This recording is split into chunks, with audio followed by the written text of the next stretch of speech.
پھر یہ ہے کہ کانا یاکلان الطعام، وہاں وہ کیا کھاتے ہوں گے، وہاں وہ کیا کھاتے ہوں گے؟ تو دیکھیے حضرت آدم علیہ السلام اور حوا جب جنت میں تھے، پھر وہ کہتے وہ حضرت یحییٰ علیہ السلام اکیلے پڑے ہوئے ہوں گے، سو رہے ہوں گے، اور عیسیٰ علیہ السلام نماز پڑھ رہے ہوں گے، کہ وہ نماز کیسے پڑھتے ہوں گے؟ اپنے شریعت کے مطابق نماز پڑھتے ہوں گے یا رسول اللہ صلی اللہ علیہ وسلم کی شریعت کے مطابق؟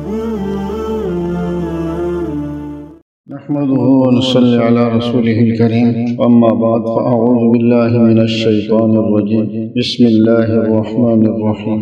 ما المسيح ابن مريم إلا رسول قد خلت من قبله الرسل وأمه صديقة كانا يأكلان الطعام. مرزا قادیانی نے حیات وفات مسیح پر جو دلائل پیش کیے ہیں 30 آیات، اس میں میں نے عرض کیا کہ اس میں سے ایک تو وہ ہے جو عیسیٰ علیہ السلام کے ساتھ خاص ہے. اس میں یا عیسیٰ انی متوفیک ورافعک الیہ، اسی طرح بر رفعہ اللہ الیہ، اور ایسے ہی وَإِن مِّنْ أَهْلِ الْكِتَابِ إِلَّا لَيُؤْمِنَنَّ بِهِ قَبْلَ مَوْتِهِ. ان آیات کا ہم ذکر کر چکے ہیں اپنے دلائل میں، اور یہ ان کے بھی دلائل بن رہے ہیں، تو وہی ان کا جواب ہو چکا ہے.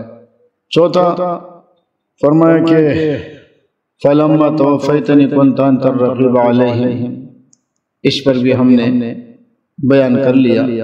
اب 5ویں آیت جو عیسیٰ علیہ السلام کا ذکر اس میں ہے، وہ یہ ہے کہ مَا الْمَسِيحُ ابْنُ مَرْيَمَ إِلَّا رَسُولٌ. مسیح ابن مریم خالص اللہ کے رسول ہیں، آپ سے پہلے رسول گزرے ہیں. آپ کی ماں صدیقہ تھی، دونوں کھانا کھایا کرتے تھے. پہلے ہم اس آیت کی تشریح دیکھ لیں. اس آیت سے آپ چند آیتیں پیچھے چلے جائیں. اللہ رب العزت نے فرمایا لَقَدْ كَفَرَ الَّذِينَ قَالُوا إِنَّ اللَّهَ هُوَ الْمَسِيحُ ابْنُ مَرْيَمَ. ان لوگوں نے کفر کیا جو مسیح ابن مریم کو خدا سمجھتے ہیں، اور مسیح نے کہا کہ میں اللہ کا بندہ ہوں، لہذا تم اسی اللہ کی عبادت کرو. دوسری آیت میں فرمایا لَقَدْ كَفَرَ الَّذِينَ قَالُوا إِنَّ اللَّهَ ثَالِثُ ثَلَاثَةٍ. ان لوگوں نے بھی کفر کیا جو کہتے ہیں کہ اللہ رب العزت 3 میں سے ایک ہے. وَمَا مِنْ إِلَّهٍ إِلَّا إِلَّهٌ وَاحِدٌ. اس کی بھی تردید فرمائی. پھر اس کے بعد اللہ تعالیٰ نے فرمایا مَا الْمَسِيحُ ابْنُ مَرْيَمَ إِلَّا رَسُولٌ. میں ہر دفعہ یہ عرض کرتا ہوں کہ جب بھی آیت کے سیاق و سباق کو آپ نے دیکھنا ہے، اور سیاق و سباق سے ہی ترجمہ متعین ہوگا. تو آیت کے سیاق میں جب آپ لوگ دیکھیں گے تو یہ کلام کس موضوع کے لیے چلایا گیا ہے؟ یہاں شرک کی نفی ہے کہ عیسیٰ ابن مریم وہ اللہ کے بندے ہیں، رسول ہیں، وہ اللہ کے ہمسر اور برابر نہیں ہے، اور وہ ان کے بیٹے نہیں ہیں. اسی لیے فرمایا مَا الْمَسِيحُ ابْنُ مَرْيَمَ إِلَّا رَسُولٌ. اس کی تردید فرمائی قَدْ خَلَتْ مِنْ قَبْلِهِ الرُّسُلُ، اور یہ کوئی نئی بات نہیں ہے. مسیح ابن مریم سے پہلے بھی رسول گزر چکے ہیں، اور چونکہ وہ ان کی والدہ کو بھی برابر کے شریک ٹھہرا رہی تھی خدائی میں، تو فرمایا وَأُمُّهُ صِدِّيقَةٌ، ان کی والدہ وہ صدیقہ ہے. اور آگے فرمانا کانا یأکلان الطعام، وہ دونوں کھانا کھاتے تھے. کھانا کھاتے سے یہ مقصود ہے کہ وہ دونوں محتاج تھے، ان کے بدن کے لیے غذا کی ضرورت تھی، اور ظاہر ہے کہ جو کھانا کھاتا ہے وہ بہت سو کا محتاج ہوتا ہے. کھانے کے ایک لقمے میں کتنی چیزیں ہوتی ہیں، اس کے اندر مثال کے طور پر روٹی ہے، شوربہ ہے، گوشت ہے، نمک ہے، مسالہ ہے، سبزی ہے، مرچی ہے، ان تمام چیزوں کو تیل ہے، گھی ہے. تو آپ دیکھیں آپ کے ایک لقمے کے اوپر کتنے بندوں کا، کس مثال کے طور پر صرف روٹی کو آپ لے لیں، اور اسی طرح ہر چیز کو پھر آپ سمجھ لیں. گندم بونے والا کون ہے، پانی دینے والا کون ہے، کاٹنے والا کون ہے، پیسنے والا کون ہے، صاف کرنے والا کون ہے، آپ کے منڈی تک لانے والا کون ہے، آپ کے گھر تک لانے والا کون ہے، یہاں تک کہ گھر میں آ کر روٹی پکانے والا کون ہے، روٹی پکانے کے بعد لقمہ اٹھانے کے لیے بھی روٹی پکانے میں بیوی کے محتاج، اور وہاں سے لے کر یہاں تک سینکڑوں لوگوں کے محتاج، پھر اپنی انگلیوں کے محتاج منہ تک اٹھانے کے لیے، پھر 32 دانتوں کے محتاج اس کو چبانے کے لیے، اور پھر اس کے ہاضمے کے محتاج۔ تو مقصد یہ تھا کہ جو کھانا کھاتے ہیں وہ اتنے ہزاروں کا محتاج ہوتا ہے۔ اب اسی آٹے کی طرح آپ ہر چیز کو لے لیں، کتنی مخلوق کی خدمت میں آنے کے بعد یہ کھانا آپ کو نصیب ہوتا ہے، اور جو اتنے لوگوں کا محتاج ہوتا ہے وہ خدا نہیں ہو سکتا، اس لیے کہ خدا وہ محتاجی سے پاک ہے۔ بہت آسان سی بات ہے، ہر بندہ اس کو سمجھ سکتا ہے، لیکن مرزا قادیانی کیا گپ دیکھیں۔ روحانی خزائن جلد 3 صفحہ 425، یہاں وہ تحریر کر رہے ہیں، یعنی مسیح صرف ایک رسول ہے اور اس سے پہلے نبی فوت ہو چکے ہیں۔ اب دیکھیں، قد خلت من قبلہ الرسل، اس سے پہلے نبی فوت ہو چکے ہیں۔ خیر یہ تو آگے قد خلت میں ہم بتائیں گے کہ خلت کے معنی موت کے ہیں یا کس چیز کے ہیں۔ اور ماں اس کی صدیقہ ہے، جب وہ دونوں زندہ تھے تو طعام کھاتے تھے۔ آپ دیکھیں، کانا یا قلان طعام کا ترجمہ مرزا دجال کیا کہہ رہے ہیں؟ جب دونوں زندہ تھے تو کھانا کھاتے تھے۔ اس میں دونوں زندہ تھے کا لفظ تو نہیں ہے۔ یہ آیت صریح بھی نص سے صریح حضرت مسیح کی موت پر ہے۔ اس عبارت کو آپ دیکھیں، یہ آیت بھی نص سے صریح نص حضرت مسیح کی موت پر ہے۔ آپ مجھے بتائیں، اس آیت میں مسیح کی موت کا تو ذکر ہی نہیں ہے۔ یہ تو نص ہی نہیں اچھے جائے کہ وہ نص سے صریح ہو، اشارہ بھی نہیں ہے، کیونکہ اس آیت میں بتصریح بیان کیا گیا ہے کہ اب حضرت عیسیٰ اور ان کی والدہ مریم طعام نہیں کھاتے، ہاں کسی زمانے میں کھایا کرتے تھے۔ لفظ کانا، اس لیے کہ یہاں لفظ کانا جیسے کانا کا لفظ اس پر دلالت کر رہا ہے جو حال کو چھوڑ کر گزشتہ زمانے کی خبر دیتا ہے۔ اب ہر ایک شخص سمجھ سکتا ہے کہ حضرت مریم طعام کھانے سے اس وجہ سے روکی گئی کہ وہ فوت ہو گئی، اور چونکہ کانا کے لفظ میں جو تثنیہ کا صیغہ ہے، حضرت عیسیٰ بھی حضرت مریم کے ساتھ شامل ہیں اور دونوں ایک ہی حکم کے نیچے داخل ہیں، لہٰذا حضرت مریم کی موت کے ساتھ ان کی بھی موت ماننی پڑی، کیونکہ آیت موصوفہ بالا میں ہرگز یہ بیان نہیں کیا گیا کہ حضرت مریم تو بوجہ موت کے طعام کھانے سے روکے گئے، لیکن حضرت ابن مریم کسی اور وجہ سے۔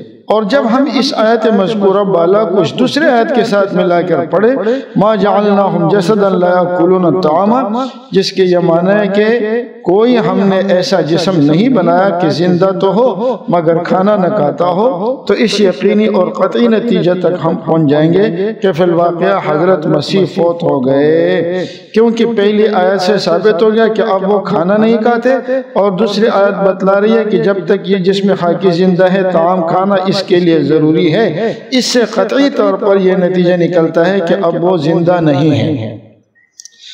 دیکھیے، ایک تو مرزا قادیانی نے اپنی اس عبارت میں اس آیت کو وفات مسیح پر نص صریح مانا ہے جو انتہائی درجے کا جھوٹ ہے، اس میں موت کا دور دور تک اشارہ نہیں۔ دوسری بات، مرزا قادیانی یہ کہہ رہا ہے کہ دیکھو اس آیت میں لفظ کانا استعمال ہوا ہے، اور کانا یا قلان طعام اس میں حضرت مریم کا بھی ذکر ہے اور حضرت عیسیٰ علیہ السلام کا بھی ذکر ہے، اور کانا سے دونوں مراد ہے۔ اور یہ بات سب کو معلوم ہے کہ حضرت مریم اب کھانا نہیں کھاتی، اس لیے کہ ان کی وفات ہو گئی ہے، تو اس کا مطلب یہ ہے کہ حضرت عیسیٰ بھی اب کھانا نہیں کھاتے، تو ان کا بھی انتقال ہو گیا۔ جب حضرت مریم کو کھانے سے روکنے والی چیز وہ موت ہے، تو حضرت عیسیٰ علیہ السلام کو بھی کھانے سے روکنے والی چیز موت ہوگی۔ اور پھر کہتے ہیں کہ اس کے ساتھ دوسری آیت کو ملا لو تو معاملہ اور واضح ہو جائے گا، وَمَا جَعَلْنَاهُمْ جَسَدًا لَا يَأْكُلُونَ الطَّعَامَ وَمَا كَانُوا خَالِدِينَ، یعنی کہ ہر نبی جب زندہ ہو تو ان کے لیے کھانا ضروری ہے، ورنہ اس کے بغیر نہیں ہو سکتا۔ تو اب دلیل کا خلاصہ کیا ہوا؟ انتہائی تعجب کی بات ہے کہ اب چونکہ حضرت مریم اور حضرت عیسیٰ کھانا نہیں کھاتے، تو اس وجہ سے دونوں جیسے وہ وفات پا گئی ہیں، تو اس طریقے سے حضرت عیسیٰ علیہ السلام بھی وفات پا گئے ہیں۔ یہ بات یاد رکھے، کانا یاکلان الطعام میں انہوں نے کہا کہ یہ ماضی کا صیغہ ہے، اور جب ماضی کا صیغہ ہے تو پہلے کھاتے تھے اب نہیں کھاتے۔ اول تو یہ ضابطہ ہی غلط ہے کہ کانا جب بھی آئے گا تو وہ ماضی ہی کے لیے آئے گا، بلکہ قرائن کے مطابق کبھی ماضی ہی کے لفظ استعمال ہوتے ہیں لیکن مراد اس سے مستقبل اور دوام اور استمرار بھی ہو سکتا ہے۔ جیسے ما کان لمؤمن ولا مؤمنۃ اذا قضى الله ورسوله امرا ان يكون لهم الخيار، یہ بات نہیں ہے کہ پہلے ان کے لیے اختیار نہیں تھا اور اب ان کے لیے اختیار ہے اللہ رسول کے حکم کے خلاف۔ وما كان المؤمنون لينفروا كافة فلولا نفر من كل فرقة، اب یہاں پر بھی دیکھیں فرمایا کہ سب پر نکلنا لازم نہیں ہے، لیکن اب یہاں پر بھی ما کان آیا ہے تو یہ نہیں ہے کہ اس زمانے میں نہیں تھا اور آج ہے۔ یا اسی طریقے سے کان اللہ غفور الرحیم، یہاں بھی کانا آیا ہے تو اس کا یہ مطلب نہیں ہے کہ اللہ پہلے غفور الرحیم تھے اور اب غفور الرحیم نہیں ہے۔ تو یہ کہنا کہ لفظ کانا آیا ہے اور یہ ماضی کے لیے آتا ہے تو لہٰذا وہ پہلے کھاتے تھے اب نہیں کھاتے، تو کانا اس بارے میں صریح نہیں ہے۔ اور جب ہم نے دیکھا کہ عیسیٰ علیہ السلام کی حیات کو نص قطعی اجماع امت سے ثابت کر لیا تو اب اس پر قرینہ بھی آ گیا کہ عیسیٰ علیہ السلام کی وفات نہیں ہوئی۔ دوسری بات انہوں نے یہ کی کہ کانا میں دونوں شریک ہیں، اور اس کا مطلب یہ کہ حضرت مریم کھانا کھانے سے رک گئی ہے تو حضرت عیسیٰ علیہ السلام بھی رک گئے۔ تو بھائی بات یہ ہے کہ اگر کوئی آدمی دو آدمی کسی فعل میں شریک ہو تو ان کے رکنے کی وجہ دونوں کی ضروری نہیں ہے۔ مثال کے طور پر میں آپ سے کہتا ہوں کہ میرے پاس زید اور عمر آئے، زید اور عمر کل آئے تھے، انہوں نے کہا کہ آج وہ پھر آئیں گے لیکن آج وہ نہیں آئے، تو اب آنے کے فعل میں وہ دونوں شریک تھے کہ آج پھر آئیں گے لیکن آج نہیں آئے، تو کیا ضروری ہے کہ دونوں کے نہ آنے کی وجہ ایک ہی ہو سکتا ہے کہ زید بیماری کی وجہ سے نہیں آیا ہو، عمر مصروفیت کی وجہ سے نہیں آیا ہو؟ تو یہ جو مرزا نے اپنے لیے ایک ٹانکا جوڑ دیا کہ جی کانا یاکلان میں جب دونوں شریک تھے تو اس لیے اب کھانے میں بھی جب نہیں کھاتے تو اس کی وجہ بھی دونوں کی موت ہی ہوگی۔ تیسری بات یہ ہے کہ آپ کو یہ کس نے کہا ہے کہ حضرت مریم اور حضرت عیسیٰ علیہ السلام اب کھانا نہیں کھاتے؟ یا آپ کو کس نے کہا ہے؟ اگر وہ نہیں کھاتے تو یہاں نہ کھانے کی وجہ اور ہوگی، کیوں؟ اس لیے کہ وہ فرشتوں کے ساتھ ہے، اگر وہ نہیں کھاتے تو وہ ذکر و اذکار اور تسبیحات پہ گزارا کریں گے۔ یہ تو اللہ تعالیٰ نبی علیہ السلام نے فرمایا کہ میں رات گزارتا ہوں یطعمنی ربی ویسقین، میرا رب مجھے کھلاتا پلاتا ہے۔ تو جو اللہ یہاں انبیاء کو کھلاتا پلاتا ہے روحانی طور پر، تو وہ کیا وہ فرشتوں کی طرح وہاں ان کو فرشتوں کی غذا تسبیحات ہے؟ دوسری بات یہ ہے کہ حضرت مریم اور حضرت عیسیٰ ان کو تو اللہ دنیا میں جنت سے دسترخوان اتار رہے تھے، حضرت مریم کو تو یہاں پر بھی جنت کے رزق مل رہی تھی۔ اندھا لکی حاضر قالت هو من عند اللہ، تو جس کو زمین پر جنت کے میوے ملے کیا ان کے لیے آسمانوں پر جنت کے میوے نہیں مل سکتے؟ پھر یہ ہے کہ کانا یاکلان الطعام، وہاں وہ کیا کھاتے ہوں گے؟ وہاں وہ کیا کھاتے ہوں گے؟ تو دیکھیے حضرت آدم علیہ السلام اور حوا جب جنت میں تھے وہ کیا کھاتے تھے؟ اور انبیاء کرام عند ربہم یرزقون، ان کو اللہ رزق دیتے ہیں، کیا اللہ کے ہاں وہاں رزق ختم ہو جائے گا؟ وہ ماحول اور ہے، یہ ماحول اور ہے۔ اگر وہ نہیں کھاتے تو بھی کوئی ضروری نہیں ہے، اس لیے کہ وہ اور ماحول ہے فرشتوں والا، اگر وہ کھاتے ہیں تو بھی کوئی محال نہیں ہے۔ اس پہ آپ کو کیا اعتراض آ گیا کہ جی اب وہ نہیں کھاتے تو یہ کہ وہ مر گئے؟ پھر یہ کہ وہ قضاء حاجت کے لیے کہاں جائیں گے؟ تو بھائی جنتی جب جنت میں جائیں گے وہ کیا کھائیں گے؟ کیا وہ اس سے پہلے اللہ ان کو نہیں دے سکتے؟ اور وہ قضاء حاجت کے لیے کہاں جائیں گے؟ بھئی بات یہ ہے کہ وہاں ایک خوشبو مساموں سے نکلے گی۔ تو بہرحال مرزا قادیانی نے جو آیتیں ملائی اور اس سے جو نتیجہ نکلا آپ نے اس کو اچھی طرح دیکھ لیا۔ اب ایک اور آیت کی طرف چلتے ہیں۔ یہ ان آیات میں سے آیت نمبر 6 ہے کہ جو عیسیٰ علیہ السلام کے ساتھ خاص ہے۔ مرزا قادیانی روحانی خزائن جلد 3 صفحہ 331 پر لکھتا ہے کہ دیکھنا چاہیے کہ قرآن شریف میں یہ بھی آیت ہے جو حضرت مسیح کی زبان سے اللہ جل شانہ فرماتے ہیں وَأَوْصَانِي بِالصَّلَاةِ وَالزَّكَاةِ مَا دُمْتُ حَيًّا وَبَرًّا بِوَالِدَتِي، یعنی حضرت مسیح فرماتے ہیں کہ خدا تعالیٰ نے مجھے فرمایا کہ نماز پڑھتا رہے اور زکوٰۃ دیتا رہے اور اپنی والدہ پر احسان کرتا رہے جب تک تو زندہ ہے۔ اب ظاہر ہے کہ ان تمام تکلیفات شرعیہ کا آسمان پر بجا لانا محال ہے، اور جو شخص مسیح کی نسبت یا اعتقاد رکھتا ہے کہ وہ زندہ جسدی آسمان پر اٹھایا گیا، اس کو اس آیت موصوفہ بالا کے منشا کے موافق یہ بھی ماننا پڑے گا کہ تمام احکام شرعی جو انجیل اور توریت کی روح سے انسان پر واجب العمل ہوتے ہیں وہ حضرت مسیح پر اب بھی واجب ہیں، حالانکہ یہ تکلیف ما لا یطاق ہے۔ عجیب بات یہ ہے کہ ایک طرف تو خدا تعالیٰ یہ حکم دے ہوئے کہ عیسیٰ جب تک تو زندہ ہے تیرے پر واجب ہے کہ تو اپنی والدہ کی خدمت کرتا رہے، اور پھر اب ہی اس کے زندہ ہونے کی حالت میں ہی اس کو والدہ سے جدا کر دے ہوئے اور تاب حیات زکوٰۃ کا حکم دے ہوئے، اور پھر زندہ ہونے کی حالت میں ایسی جگہ پہنچائے جس جگہ وہ نہ آپ زکوٰۃ دے سکتے ہیں اور نہ زکوٰۃ کے لیے کسی دوسرے کو نصیحت کر سکتے ہیں، اور صلاۃ کے لیے تاکید کرے اور جماعت مومنین سے دور پھینک دے ہوئے جن کو رفاقت صلاۃ کی تکمیل کی ضروری تھی۔ اب آگے تک آپ دیکھتے جائیں تو کافی دور تک مرزا قادیانی نے اپنے وہ لطیفے بیان کیے ہیں۔ یہاں وہ کہتے ہیں کہ دیکھو اللہ تعالیٰ نے عیسیٰ علیہ السلام کو نماز کا حکم دیا، اور پھر آگے جا کر وہ یہ بھی کہتے ہیں، یہ کافی دور تک جا رہا ہے کہ وہ نماز کیسے پڑھتے ہوں گے، آیا وہ عیسیٰ علیہ السلام کے اپنے شریعت کے مطابق نماز پڑھتے ہوں گے یا رسول اللہ صلی اللہ علیہ وسلم کی شریعت کے مطابق؟ تو بھئی بات یہ ہے کہ پہلے تو آپ فرق بیان کر دیں کہ ان کی نماز میں اور ہماری نماز میں فرق کیا ہے۔ ان کے نماز میں قیام تھا، ہماری نماز میں قیام ہے، ان کے نماز میں رکوع تھا، ہماری نماز میں رکوع ہے، ان کے نماز میں سجدہ تھا، ہماری نماز میں سجدہ ہے، یا مریم اقنتی لربک واسجدی وارکعی، اس سے معلوم ہوتا ہے۔ اب مرزا قادیانی کی ذمہ تھا کہ وہ یہاں پر فرق بیان کر دیتے تو پھر ہم آپ کو بتا دیتے کہ وہ نماز کس کے طریقے کے مطابق پڑھتے ہیں۔ جب ہم نے بتا دیا کہ وہ آسمانوں پر ہے تو آسمانوں میں ممکن ہے کہ وہ فرشتوں والی عبادت کرتے ہوں، اللہ کے ذکر و اذکار میں مشغول ہوں۔ پھر وہ کہتے وہ حضرت یحییٰ علیہ السلام اکیلے پڑھے ہوئے ہوں گے، سو رہے ہوں گے، اور عیسیٰ علیہ السلام نماز پڑھ رہے ہوں گے۔ وہ مرزا قادیانی کی طرح نہیں ہے، ٹھیک ہے وہ اس وقت مکلف نہیں ہے، لیکن انبیاء کرام ذکر و اذکار اور نمازیں یہ وفات کے بعد بھی اللہ رب العزت کے لذت کے طور پر اللہ کی عبادت کرتے ہیں، جیسے کہ حضرت موسیٰ علیہ السلام کو فرمایا کہ نبی علیہ السلام نے کہ میں نے ان کو سرخ ٹیلے کے پاس نماز پڑھتے ہوئے دیکھا۔ نبی علیہ السلام نے ان تمام انبیاء کو مسجد اقصی میں نمازیں بھی پڑھیں، بلکہ ہم تو قادیانیوں سے نبی کی تعریف ہی یہی کرتے ہیں کہ نبی وہ ہے کہ جس نے معراج کی رات میں رسول اللہ صلی اللہ علیہ وسلم کے پیچھے نماز پڑھی ہو، اور ظاہر ہے کہ مرزا قادیانی ان میں شامل نہیں تھا۔ تو وہ نماز وہاں بھی آپ کو کس نے کہا ہے؟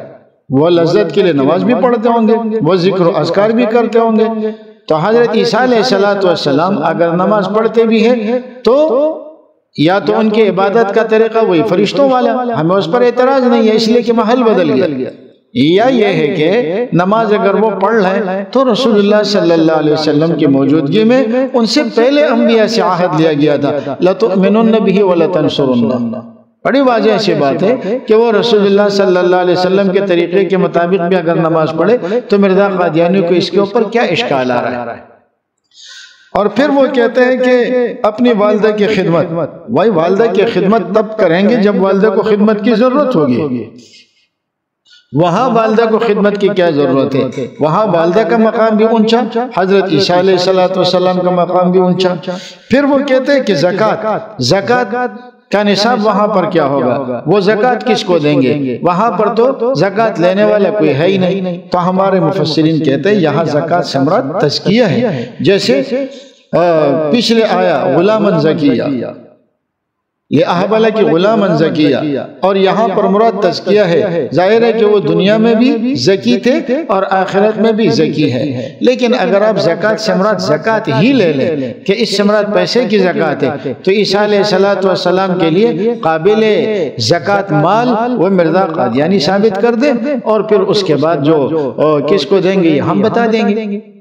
اسی طرح زکوٰۃ کے لیے شرط ہے کہ وہاں پر لینے والے موجود ہوں۔ مرزا قادیانی ثابت کر دیں کہ وہاں پر زکوٰۃ لینے والے ہیں، تو ہم یہ بھی ثابت کر دیں گے کہ عیسیٰ علیہ السلام زکوٰۃ بھی دیتے ہیں۔ تو دیکھیں مرزا قادیانی بلا وجہ ایسی آیات جن کو حیات اور وفات سے کوئی تعلق ہوتا ہی نہیں ہے، لیکن مرزا قادیانی اس کو نعوذ باللہ نص صریح کہہ رہے کہ یہ وفات مسیح پر نعوذ باللہ نص صریح ہے۔ اب وہ آیات جو عیسیٰ علیہ السلام کے ساتھ اس کا تعلق ہے، اس میں سے یہ گویا 7ویں آیت ہے۔ مرزا قادیانی روحانی خزائن جلد 3 صفحہ 428 پر وہ کہتے ہیں 11ویں آیت والسلام علیہ یوم ولدت و یوم اموت و یوم ابعث حیا۔ اس آیت میں واقعات عظیمہ جو حضرت مسیح کے وجود کے متعلق تھے صرف 3 بیان کیے گئے ہیں، حالانکہ اگر رفع اور نزول واقعات صحیحہ میں سے ہیں تو ان کا بیان بھی ضروری تھا۔ کیا نعوذ باللہ رفع اور نزول حضرت مسیح کا مورد اور محل سلام الہی نہیں ہونا چاہیے؟ سو اس جگہ پر خدا تعالیٰ اس کا رفع اور نزول کو ترک کرنا جو مسیح ابن مریم کے نسبت مسلمانوں کے دلوں میں بسا ہوا ہے، صاف اس بات کی دلیل ہے کہ وہ خیال ہے اور خلاف واقعہ ہے، بلکہ رفع یوم اموت میں داخل ہے اور نزول سراسر باطل ہے۔ مرزا قادیانی کے اس بات کے خوش فہمی کا خلاصہ یہ ہوا کہ اللہ نے حضرت عیسیٰ علیہ السلام کے یہ قول نقل فرمایا والسلام علیہ یوم ولدت و یوم اموت و یوم ابعث حیا۔ کہتے ہیں عیسیٰ علیہ السلام کی جو واقعات عظیمہ ہیں ان تمام واقعات عظیمہ کا تو ان 3 میں بیان ہو گیا، باقیوں کا ذکر نہیں ہوا۔ اور وہ 3 واقعات عظیمہ کون سے کہ اللہ کی طرف سے سلامتی یوم ولدت ولادت کے وقت و یوم اموت اور وفات کے وقت و یوم ابعث حیا، اور جس دن مجھے زندہ اٹھایا جائے گا دوبارہ کر کے۔ تو کہتے ہیں اس میں رفع اور نزول کا تو ذکر ہی نہیں ہے، ورنہ زندگی کا وقت کا ذکر ہے اور وفات کے وقت کا ذکر ہے اور پھر دوبارہ زندگی کا ذکر ہے، ولادت اور زندگی۔ اس میں رفع کا ذکر ہے نہیں، حالانکہ یہ بھی واقعہ عظیمہ ہے۔ اگر یہ صحیح ہوتا تو اللہ اس کا ذکر فرما دیتے۔ اول بات تو یہ ہے کہ آپ آیت کو اگر شروع سے دیکھیں تو کیا فرمایا وَجَعَلَنِي مُبَارَكًا أَيْنَمَا كُنْتُ، اللہ نے مجھے مبارک بنائے میں جہاں بھی ہوں۔ تو اینما کنت میں عمومیت آ گئی، جہاں بھی ہوں، چاہے زمین پر ہوں، چاہے رفع کے وقت ہو اور چاہے نزول کے وقت ہو، چاہے آسمانوں پر ہو، چاہے وفات کے وقت ہو اور چاہے دوبارہ بعث کے وقت ہو، فرمایا ہر حال میں اینما کنت آ گیا۔ دوسری بات یہ ہے کہ مرزا صاحب کا یہ عقیدہ ہی غلط ہے، یہ نظریہ ہی غلط ہے کہ واقعات عظیمہ میں سے 3 کا ذکر ہوا اور باقیوں کا ذکر نہیں ہوا، تو اس کا مطلب یہ ہے کہ رفع اور نزول نہیں ہے۔ جو حضرات طالب علم ہے یا علماء ہے وہ جانتے ہیں نبی علیہ السلام نے جب اراکین اسلام کا ذکر فرمایا، کہیں پر کلمہ طیبہ تک کا ذکر نہیں کرتے، باقیوں کا ذکر کرتے ہیں، کہیں باقیوں کا ذکر کرتے نماز کا ذکر نہیں ہے، کہیں حج کا ذکر نہیں ہے، تو مختلف مواقع پر مختلف جوابات۔ تو آپ کیا کہیں گے کہ عدم ذکر سے عدم لازم آ جائے گا؟ آپ نے اگر کسی چیز کا ذکر نہیں کیا تو اس سے یہ لازم آ جائے گا کہ وہ چیز ہے ہی نہیں۔ یہ تو ہم روزمرہ کے معاملات میں استعمال کرتے ہیں کہ کسی چیز کے ذکر نہ کرنے سے عدم ذکر لازم نہیں آتا، ورنہ پھر تو آپ کو نماز کا بھی انکار کرنا پڑے گا، زکوٰۃ کا بھی کرنا پڑے گا، حج کا بھی کرنا پڑے گا کہ جی فلاں چیز میں اس کا ذکر ہے اور باقیوں میں نہیں ہے۔ اور پھر ملحدین کا یہ اعتراض، وہ کہتے ہیں ان الذین آمنوا والذین ہادوا والنصارى والصابئین من آمن باللہ والیوم الآخر وعمل صالحا فلہم اجر عند ربہم ولا خوف علیہم ولا هم یحزنون۔ بتائیے یہاں نبی علیہ السلام پر رسالت کا ذکر کہاں ہے؟ یہاں تو آپ کی رسالت کا ذکر ہی نہیں ہے۔ پھر تو آپ ملحدین کی بات درست ہو جائے گی کہ یہاں رسالت نبی علیہ السلام پر ایمان کا ذکر ہے ہی نہیں، لہٰذا باقی چیزوں پر ایمان لے اور نبی علیہ السلام پر نعوذ باللہ ایمان کی ضرورت ہی نہیں، اور باقی چیزوں میں تو یہود و نصارہ بھی ہمارے ساتھ شریک ہیں، پھر تو اسلام کا معاملہ ہی ختم ہو گیا۔ تو اول یہ کہنا کہ ان چیزوں پہ یہاں پر اس کا ذکر نہیں ہے تو عدم ذکر سے وہ عدم لازم نہیں آتا، اور یہ مرزا قادیانی کا ایک جھوٹ ہے، فریب ہے، ورنہ تو بہت سارے معاملات کا پھر انکار کرنا پڑے گا۔ اور دوسری بات یہ ہے کہ مرزا قادیانی ہم سے پوچھتا ہے کہ کیا رفع کے وقت اور نزول کے وقت سلامتی نہیں ہوگی؟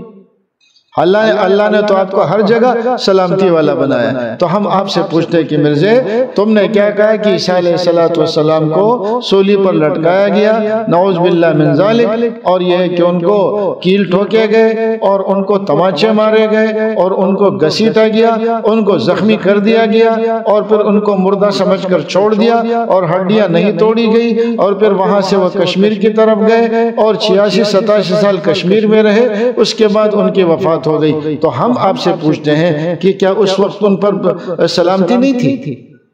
یہ سوال تو تم سے پوچھنا بنتا ہے کہ تم نے عیسیٰ علیہ السلام کو نعوذ باللہ ثم نعوذ باللہ ان تمام چیزوں کو ذکر کرنے کے ساتھ یہ بھی کہتا ہے کہ جتنی ذلتیں آپ کی مقدر تھی وہ ذلتیں آپ کو مل گئی۔ لیکن افسوس کی بات ہے کہ اس آیت کا بھی کوئی تعلق نہیں ہے اس بات کے ساتھ کہ اس کو وفات مسیح کی دلیل بنایا جائے، لیکن مرزا قادیانی کہتے ہیں یہاں اس کا ذکر نہیں ہے تو عدم ذکر اس بات کی دلیل ہے کہ ان کا ثبوت نہیں ہے، ورنہ ان واقعات عظیمہ میں اس کا ثبوت ضرور ہو جاتا، لیکن یہ بات بالکل غلط ہے۔ عدم ذکر یعنی کسی چیز کو ذکر نہ کرنا، اس کا یہ مطلب نہیں ہے کہ وہ چیز ہے ہی نہیں۔ بہرحال بڑے اختصار کے ساتھ میں نے یہ 7 آیتیں آپ کے سامنے رکھی، اب انشاءاللہ ان آیتوں پر روشنی ڈالیں گے جس میں دیگر انبیاء کرام کا ذکر ہے اور مرزا قادیانی نے اس سے وفات مسیح پہ استدلال کیا۔ وما علینا الا البلاغ۔